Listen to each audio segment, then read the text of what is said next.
Lifestyle diet. म्हणजे जेव्हा तुम्ही जेवता, भले तुम्ही रात्री जेवा, बाहेर जेवा, तुमचा स्वतःचा एक टाइम टेबल असतो जो तुम्ही प्रत्येकाने करून घेतला पाहिजे आपापल्या लाईफस्टाईल प्रमाणे. शिफ्ट ड्युटी असो किंवा बाहेर गेलेले असो, तेव्हा तुम्ही जेवायला बसता किंवा जेव्हा तुम्ही जेवायची वेळ झालेली असते, स्वतःला 4 क्वेश्चन विचारा. 4W म्हणजे पहिला, वाय आय एम इटिंग. याला माइंडफुल इटिंग म्हणतो आपण. वाय आय एम इटिंग म्हणजे मी खरंच हंग्री आहे का, जर मला बोर झालंय, मला इरिटेट झालंय, जाऊ दे मी आता जेवतो.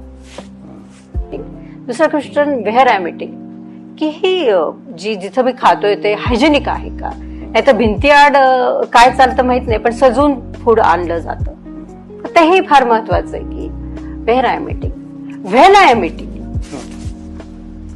व्हेन आय एम इटिंग म्हणजे खाण्याच्या वेळा, बायोलॉजिकल क्लॉक, सर्कॅडियन रिदम हे पाळणं फार महत्वाचं आहे. आपली शिफ्ट ड्युटी आहे तर त्याचा एक रिदम बसून दिला गेलेला आहे. त्याप्रमाणे का आपण बाहेर गेलो आणि मग 2चं जेवण 5ला केलं नाही, त्यातल्या त्यात आपलं बायोलॉजिकल क्लॉक आपण नीट ठेवायला प्रयत्न केला पाहिजे.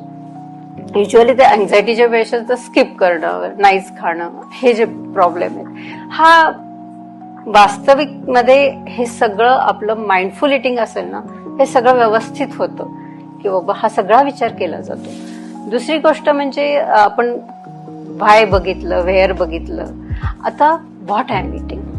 माझ्या ताटामध्ये प्रोटीन आहे का, कार्बोहायड्रेट आहे का, फायबर आहे का, फर्मेंटेड थिंग आहे का, बटर मिल्क आहे का, हे सगळं जेव्हा आपण माइंडफुल इटिंग. बटर मिल्कच नाही, तर तुम्ही बाहेर गेला कर्ड मिळेल, ग्रीक योगर्ट मिळेल, जे काही ना काही मार्ग निघतात. हेच मला तुला सांगायचं.